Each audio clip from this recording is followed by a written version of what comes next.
Hello guys, welcome back to my YouTube channel biology exam preparation with Nilesh Anandwani. आज मैं आपके सामने और एक नई डिसीज लेके आऊँ जिसका नाम है एस्केरियासिस। ये भी बेसिकली अमीबियोसिस जैसी होती है, डायरिया डिसेंट्री टाइप ही होती है। ये है एस्केरियासिस। अमीबियोसिस में भी सिर्फ एक ही कॉमन होस्ट होता है, human to human disease transfer होती है वाया फीको ओरल रूट। इसमें भी ऐसा ही होता है, human to human disease transfer होती है via faeco oral root.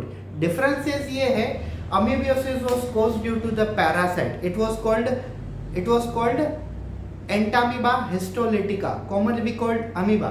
But escheriasis is caused due to one worm, one helminth, you can say nematode, and it is called escheriasis lumbricoides. So have a look about escheriasis in detail.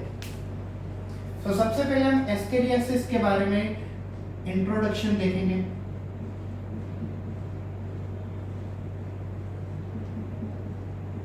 ठीक है, और उसके बाद हम देखेंगे basically causes. ठीक है, सो चलिए इंट्रोडक्शन पहले। What is ascariasis? Ascariasis is a type of infection.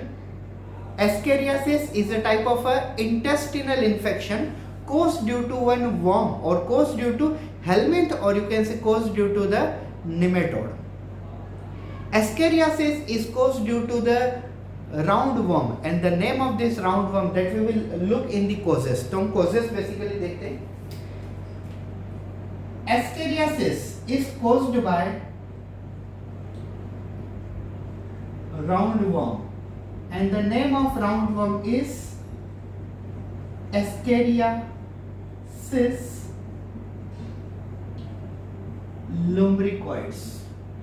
What is this Escheriasis lumbricoid? Escheriasis is a disease which is caused due to one roundworm, and the name of this worm is Escheriasis lumbricoid. This organism generally look like this. This organism generally look like this. I must draw it complete round so that you will understand it more better.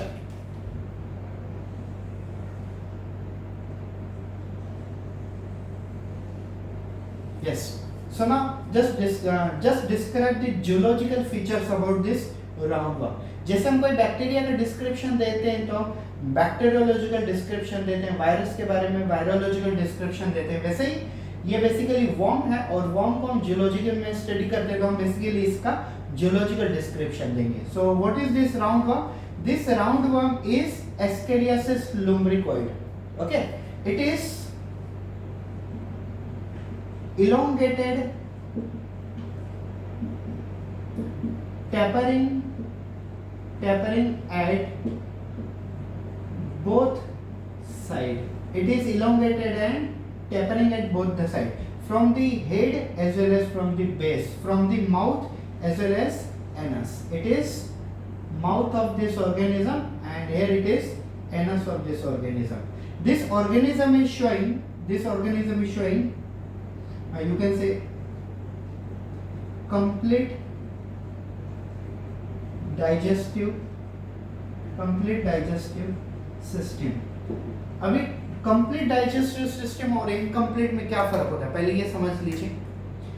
Almost biology के candidate को ये पता ही होता है, लेकिन अगर आपका 11th standard का बेसिक अगर कच्चा है, नहीं पता आपको, तो आप ये समझ लीजिए क्या होता है। When a particular organism is having two opening, one for ingestion of a food as a mouth, and another for egestion of a waste material, another for defecation, removal of waste material as a anus, it is called complete digestive system. इसको हम tube within tube body plane भी कहते हैं। मतलब जिस इंसान को, जिस एनिमल को दो ओपनिंग होती है, एक as a mouth for taking a food और दूसरा है anus for removing waste material out, ऐसे एनिमल को, ऐसे लिविंग ऑर्गेनिज्म को हम कहते हैं कंप्लीट डाइजेस्टिव सिस्टम। लेकिन कुछ ऐसे होते हैं जिनमें फूड मटेरियल की आने की जहां से एंट्री होती है, वेस्ट मटेरियल की रिमूव करने की भी एंट्री वहीं से होते हैं, तो उसे हम कहते हैं incomplete digestive system. Yes, incomplete digestive system, और you can say blind sac body plan. तो यहाँ पे क्या है, यहाँ पे कंप्लीट डाइजेस्टिव सिस्टम। हम बेसिकली जियोलॉजिकल डिस्क्रिप्शन इतना ज़्यादा देखने में इंटरेस्टेड नहीं, हम बेसिकली एस्केरियासिस डिसीज देखने में इंटरेस्टेड है। तो फिर से एक बार देखिए, Ascariasis is a type of a intestinal infection which is caused due to one roundworm. The name of this roundworm is Ascariasis lumbricoid. It is a elongated and tapering at the both the side from head region as well as from base region.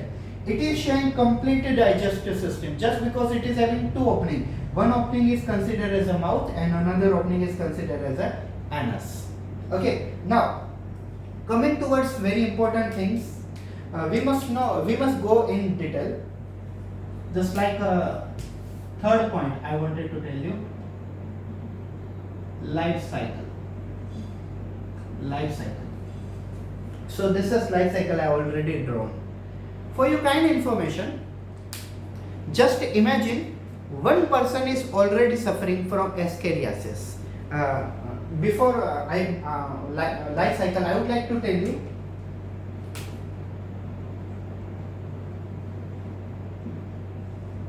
spread, or you can say transmission. मैं आपको पहले fourth point transmission और spread समझाता हूँ, उसके बाद हम life cycle देखेंगे. तो बेसिकली क्या होता है, अगर किसी इंसान को एस्केरियासिस नाम की बीमारी है, एस्केरियासिस नाम की प्रॉब्लम है, तो उनके पेट में एस्केरियासिस लुम्ब्रिकोइड नाम के जंतु, मतलब ऐसे कीड़े होते हैं. कीड़े समझ लो आप. कॉमनली अगर जिन लोग जो बायोलॉजी से नहीं बिलोंग करते उन लोगों के लिए वर्म से बेसिकली सिंपल समझना क्या है, कीड़ा, जंतु. तो जिनको एस्केरियासिस होता है उनके पेट में सबसे पहला जो ऑर्गन होता है इंटेस्टाइन. तो सबसे पहले उनके इंटेस्टाइन में ये जंतु होते हैं जिसे हम कहते हैं एस्केरियासिस लुम्ब्रिकोइड इन बायोलॉजी. तो अब आप आगे की बातें सुन लीजिए. जिसके अंदर एस्केरियासिस लुम्ब्रिकोइड्स हैं उनको एस्केरियासिस नाम की प्रॉब्लम है, इन्फेक्शन है. अगर ये बंदा कहीं ओपन प्लेस में लेटरिन करता है, ये बंदा कहीं ओपन प्लेस में एक्सक्रिएशन करता है, तो उसके लेटरिन में, उसके वेस्ट मटेरियल में या तो उसके फिकल मैटर में, वेस्ट मटेरियल में एस्केरियासिस लुम्ब्रिकोइड बाहर चले जाएंगे. उनके पेट में तो रहेंगे ही, लेकिन बाहर भी चले जाएंगे. और बाहर जाने के बाद क्या होता है, वो वेस्ट मटेरियल वहाँ पे ड्राई हो जाएगा, और ड्राई होने के बाद वो तीन चीजों को कंटेमिनेट कर सकता है. किसको कंटेमिनेट कर सकता है,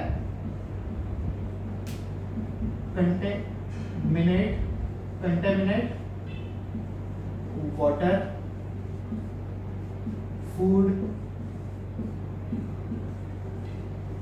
वेजिटेबल्स.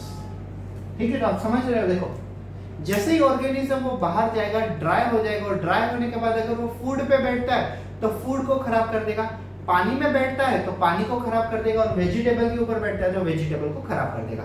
सो बेसिकली स्प्रेड होने का जो ऑप्शंस है वो फूड, वाटर और वेजिटेबल, ये तीनों के तीनों ऑप्शंस है, और हमें उन तीनों से बच के रहना पड़ेगा. अगर तीनों से बच के रहते हैं तो ही हम बेसिकली एस्केरियासिस से बच सकते हैं. लेकिन आप ये समझ लो कि अगर वो फूड को, वाटर को, फूड को या तो वेजिटेबल को, किसी को भी इन्फेक्ट कर देता है, और वो अगर हमारी बॉडी में चले जाती है, तो सबसे पहले क्या होता है, देखिए फिर से एक बार सुन लीजिए. The spread of this ascariasis lumbricoides is via contaminated water, contaminated food or contaminated water. Contaminated means spoil, or you can say vestigious. Now imagine one person is already suffering from ascariasis. If that person excrete in open place, so infected person's latrine will go outside into the open place and egg will be in the stool. मतलब उस person के stool में, उस person के latrine में क्या होंगे, egg होंगे. किसके, एस्केरियासिस लुम्ब्रिकोइड्स के. फिर ये एग क्या हो जाएगा, वो एरिया ड्राई हो जाएगा. मतलब उसका अगर लेटरिन ड्राई हो जाता है, और अगर ड्राई लेटरिन में से एग अगर वाटर में, या तो अगर वो फूड में, या तो अगर वेजिटेबल में, इन तीनों में से कहीं पे भी अगर वो एग पहुंच जाते हैं, तो फाइनली वो किसके अंदर चला जाएगा, human, by swallowing by human, either by drinking, either by taking a food, और either by taking a vegetable. वो ह्यूमन बीइंग के अंदर ही आएगा. And first it enters into the intestine, then it go to the blood, then it go to the heart, then it go to the lungs, then it go to the trachea, then it go to the pharynx, and finally remain inside the intestine, inside the intestine. For your kind information, worm turn into child, and this child turn into adult worm. It required only 14 days. अब आप ये सोचिए, एक इंसान है जिसके अंदर adult worm है और वो ओपन प्लेस में एक्सक्रिएट करता है.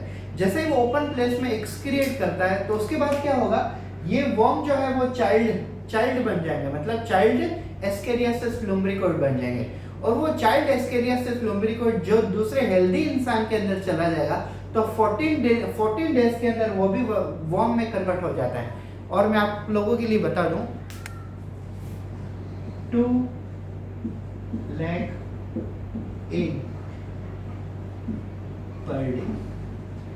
ये अडल्ट वर्म अपनी बॉडी में से कितने एग प्रोड्यूस कर सकते हैं पता है? ये एक अडल्ट वर्म अपने बॉडी में से near about 2 lakh child worm produce कर सकते हैं. और वो 2 lakh child worm almost 14 to 16 days के बाद क्या हो जाएंगे, अडल्ट वर्म के अंदर कन्वर्ट हो जाएंगे. और हमें इतना बड़ा इन्फेक्शन से फेस करना पड़ेगा. So simple logic is that अगर किसी इंसान को एस्केरियासिस है और वो ओपन प्लेस में एक्सक्रिएट करता है तो वो उस ओपन प्लेस में जो एक्सक्रिएट किया हुआ मटेरियल है, वेस्ट मटेरियल, उस वेस्ट मटेरियल में चाइल्ड वर्म होंगे और वो 14 डेज में सभी के सभी अडल्ट वर्म में कन्वर्ट हो जाएंगे. और फाइनली जो ये अडल्ट वर्म जिसके अंदर होंगे वो हेल्दी पर्सन भी इन्फेक्टेड हो जाएगा. So this is about ascariasis. This is the life cycle that how ascariasis lumbricoid organism spread. Now I'll tell you very common method of prevention. आप कैसे प्रिवेंट कर सकते हो, ठीक है?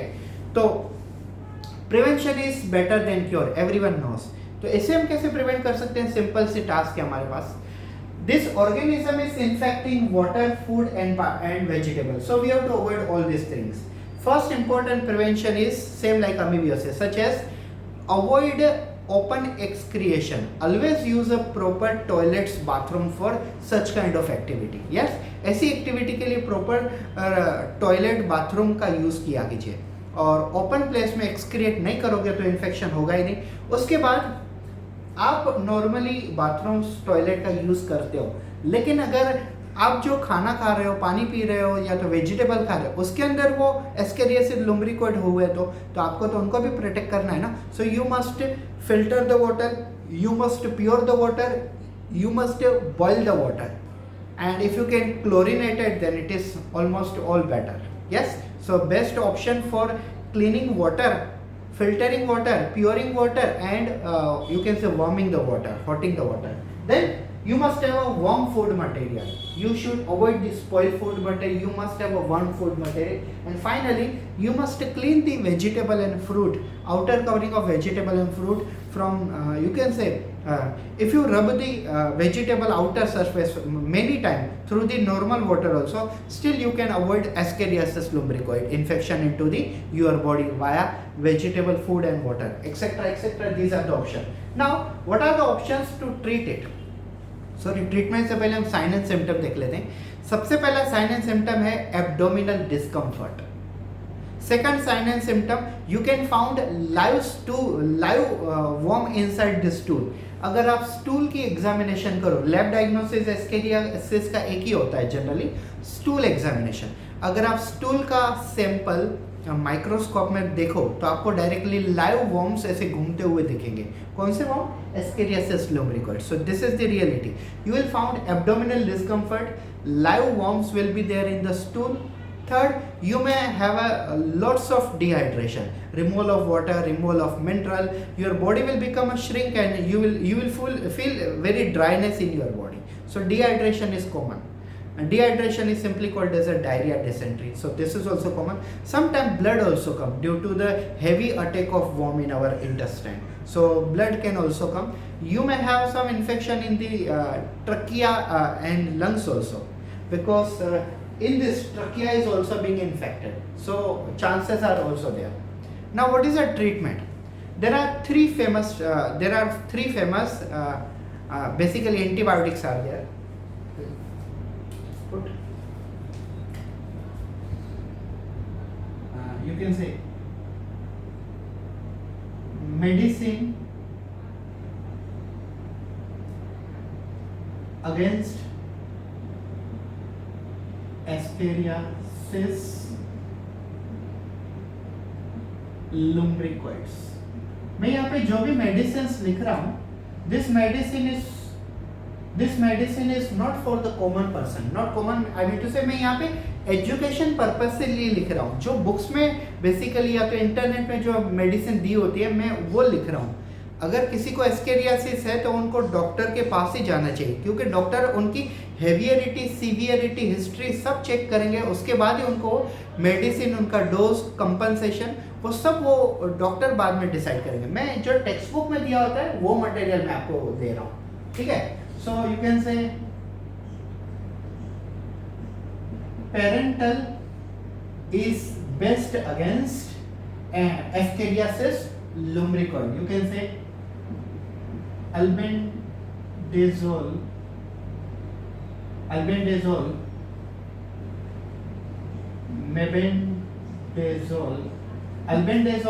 mebendazole, piperazine and parental. These are the famous for medicine against Escherichia lumbricoides. So have the complete content about Escherichia. Here we have discussed introduction about the Escherichia. We discussed causative organisms such as Escherichia lumbricoid, which is a round worm showing tapering head, tapering bed, both the side. And then we discuss about the life cycle of organism. Then we discuss spread, transmission, everything. We discuss sign and symptom, prevention, and finally treatment about the Escherichia। तो हमारे syllabus में बस ascariasis के बारे में इतनी चीज़ें दी हुई थी, ठीक है। तो I hope so you understood this lecture. आपको एस्केरियासिस ये डिसीज, ये जो वॉर्म वाली डिसीज है वो आपको इजीली समझ गई होगी। अगर आपको ये लेक्चर पसंद आया और हमारी वीडियो देखना चाहते हो तो प्लीज़ हमारे चैनल को सब्सक्राइब कर दीजिए और वीडियो को शेयर कर दीजिए अपने फ्रेंड के साथ, और प्लस बेल आइकन दबाना ना भूलिए, नहीं तो आप मैं जब भी नई वीडियो डालूंगा आपके सामने वो नहीं आएगी। तो आपको नोटिफिकेशन पाने के लिए बेल आइकन दबाना काफ़ी ज़रूरी है। So thank you so much for watching this video. Have a good day.